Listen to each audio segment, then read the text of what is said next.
The all-new Jeep Grand Wagoneer. This marks Jeep's re-entry into the segment that is the premium three-row body-on-frame SUV, which means this competes against things like the Cadillac Escalade and Lincoln Navigator. When you get into a Grand Wagoneer for the very first time, you're going to be struck by one thing, and that is the sheer volume or size of this thing. And to be honest, if you're buying a product like this, that's exactly what you want. This is a very, very usable vehicle in a true three-row, which means getting into the third row isn't a penalty. You don't feel like you're in a coffin back there. You can be a full-size adult and feel comfortable. The second row, at least in this configuration, is a set of captain's chairs, and they are great. And due to its basically canal boat or water taxi side profile with all of its glass, the cabin is super airy. This vehicle is a very pleasant place to be, at least in the back two rows, due to the sheer amount of glass in this thing. The sunroofs, the side glass, there's a really good sense of airiness to this cabin.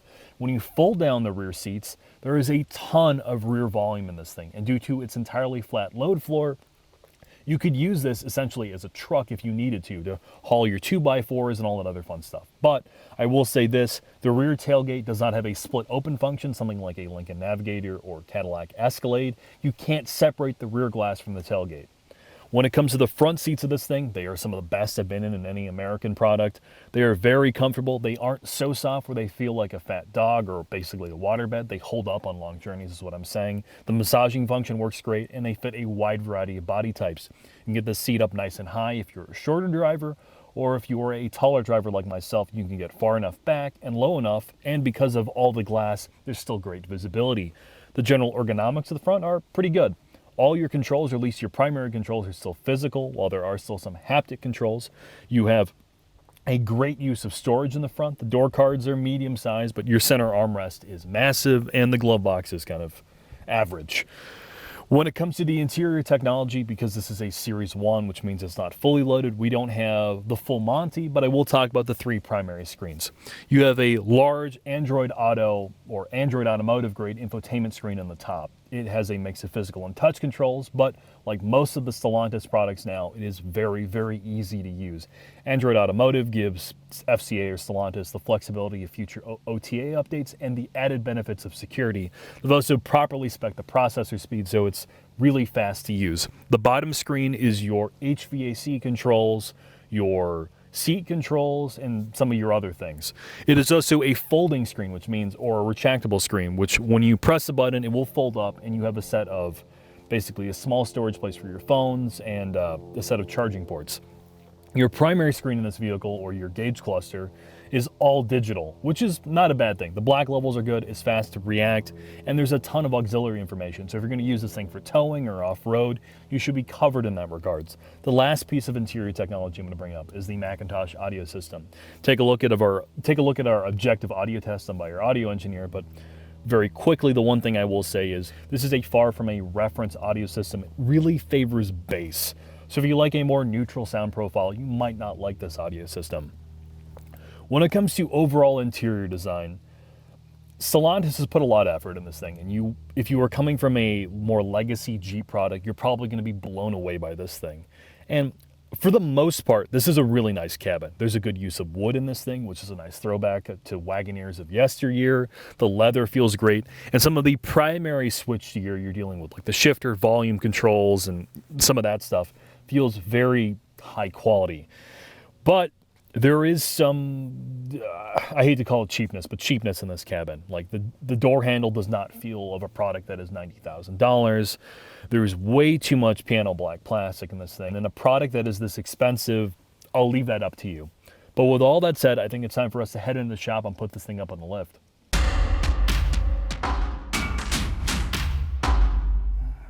Oh, Teddy, this looks like an absolute beast. It is, Mark. This is the Grand Wagoneer. This is Jeep's re-entry into the premium three-row truck-based SUV. What does that mean? This competes against things like the Lincoln Navigator and the Cadillac Escalade and the Infinity Abomination. It's like the QX1000.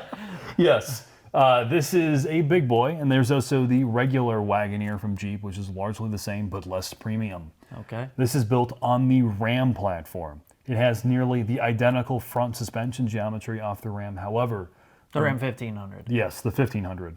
But the rear suspension is no longer a beam axle or a lever axle. It is independent, and the floor is all new. So really, they took the Ram platform and heavily modified it for this application, which is a 3-row SUV that in rear-wheel drive form can tow 10,000 pounds, Wow. and in 4-wheel drive can tow like 9,700, 9,800, basically best-in-class towing, and that was one of their key objectives. And in typical Jeep fashion, after spending time with their chief engineer on this product, the thing that they stressed to me, and whether or not that's particularly important to customers, I'll argue in a second, that this had to maintain the off-road capability of a Jeep product.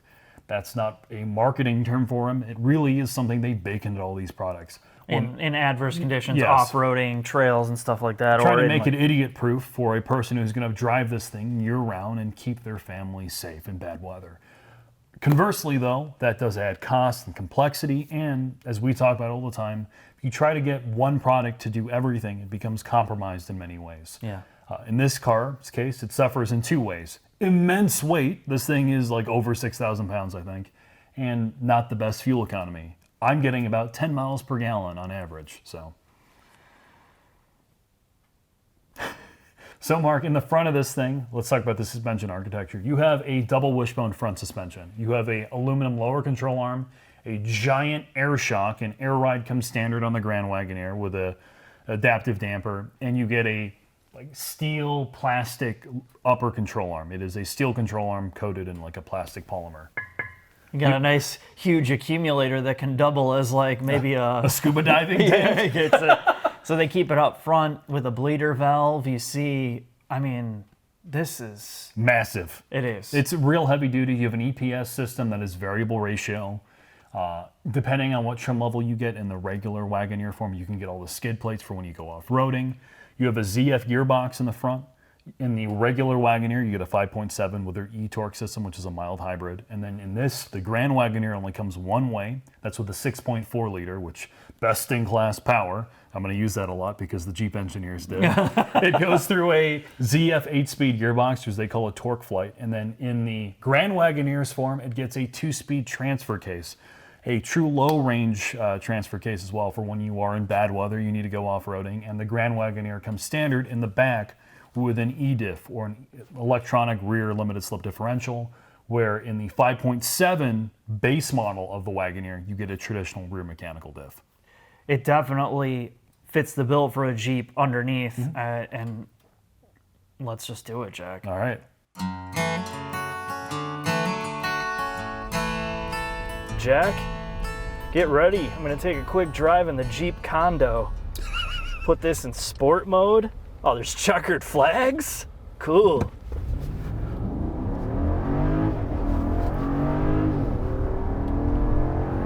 You know, for a small condo, this is actually pretty quick. I love the engine. I love the engine instantly. I don't even care that it gets 3 miles to the gallon with me driving it.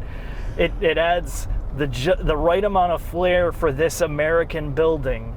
And Jack, I need you to tell me why someone would choose this over the Lincoln or the Cadillac Escalade we were just in. So as I tried to explain in the shop, something that Jeep tries to bake into all their products is off-road capability, which if you are in our climate, half the year you deal with garbage weather. And they are trying to make this a vehicle that you could genuinely take your 15 nearest family members, yourself and your spouse anywhere in bad weather. You could take them. Are we dying? Oh, you could drive. You could drive in a ditch if you wanted for no reason, and you can also tow up to 10,000 pounds in the rear-wheel drive variant, which is one of the reasons why you are paying a penalty in fuel economy. And to be honest, right, anyone who's buying something this big and is going to be towing as much as basically another small building behind them, 10,000 pounds is incredibly heavy.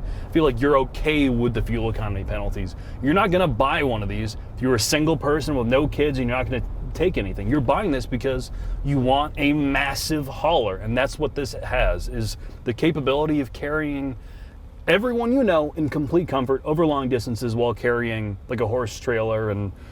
Look, you didn't answer my question. All right. I don't care about off-roading. Why am I going to choose this over the Escalade or the Lincoln equivalent? Because it's not an Uber driver's vehicle? Okay, so you ruled out the Lincoln. Now Yeah. let's talk about Cadillac. The new Escalade is amazing. I agree. As putting it in perspective about Yeah. what it is, that is a pure luxury experience, and I'm not even going to get into this interior. Thank God that you talked about it. But is this really a better driving vehicle and a better hauler than the Cadillac and more luxury and all of that? I think the Escalade is a nicer interior. You and I both agree on that point. I think the OLED displays, it's a more traditionally luxurious cabin. Stellantis has kind of leaned a bit too heavily on the screens for my liking. You have a screen in front of the passenger if you opt for it. You have the almost Audi-esque dual screens and the full digital display. But I think from a driving experience, I much prefer the 6.4. Jesus, the 6.4 to the 6.2. I much prefer the 6.4 to the 6.2. It's got way more character. I think the 8-speed ZF in this is tuned a little better, and it's clearly more fun to drive when you drive this like a baboon. Well, nobody's driving it like a baboon, but it's sure fun to see what happens when you do. So there's a few things I like about it. I like that it has a more traditional, less shouty shape to it. Mm-hmm. The interior space has a ton of glass, just from visibility. I'm talking about driving now. Yeah. You feel like you can see everything out of this, and it's a very bright and airy experience. We don't even have the Let me do that for you. Oh, please, yeah. Can you turn it on so I can burn my bald spot? I like that, and I love the immediacy of the engine. Even though it's just completely turned off the power on me. Just traction control's on, to be fair, Mark. Oh, you turned it back on? I turned it back on. I was worried we were going to die. Come on! No, but I do love the driving characteristic. It feels more eager to get going. It feels more quick to respond. I feel like they did a good job with the front end specifically. It's very numb, right? It's very isolated out, but the way they have the steering set up, it's just the right amount of feel without making it like a bus or a huge truck where you're like turning it over and over. It's just quick enough for street driving, and it feels a lot more nimble than it really is. And then when we turn off the traction control, because that's what every single person's going to do in this, I am going to... You mean no people? No, everybody's doing this. V8s.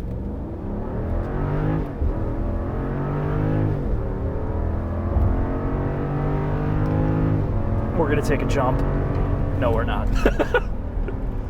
Yeah, the drivetrain, at least on initial impressions, I prefer over the Cadillac equivalent that we got. It's got way more character, and I think it does a better job, at least in feeling, maybe not necessarily in numbers, but it does a significantly better job in propelling this thing around. It's got a great warm resonance. On startup, this thing sounds pretty badass as well.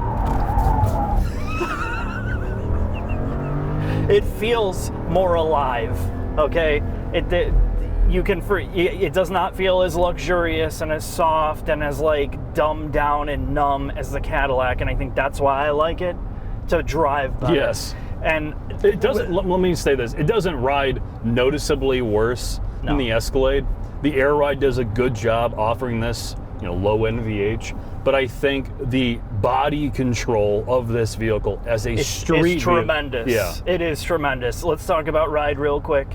This does ride great. Yep. It's soft. It's perfectly sprung for all this type of like normal driving and just joking around, putting it off into a ditch. You didn't even know you went into a ditch. I mean, it clearly, there is compromise to making it off-road, and they could have made it a much better luxury product if they didn't bake in the off-road capability of it. You look at the Escalade, right? The Escalade has zero off-road prowess. Right, yeah. And they went with, more traditional Magna Ride dampers on that car. And I think it has, despite also being a truck-based product, that car or that truck does a better job on tighter back roads and masking some of its overall heft. Yeah, the size of it. But this does kind of everything, and that's the compromise you're going to make with this vehicle. This is going to be, can tow more. In some ways, it's a more capable product. Yeah. It's a more capable product to do more things, and it's less hyper-focused on trying to be an enormous luxury barge and the side effect is it does have way more character and it feels way more alive to operate. Yeah, this feels like a Jeep. It definitely has Yeah. like the Stellantis V8 character baked into it. And if you like legacy FCA or Stellantis products, you're gonna absolutely love this thing. So Jack, let's just have you head into the final thoughts. I'm gonna have you sum up everything that we've just discussed and let the viewers decide what they're gonna do. All right.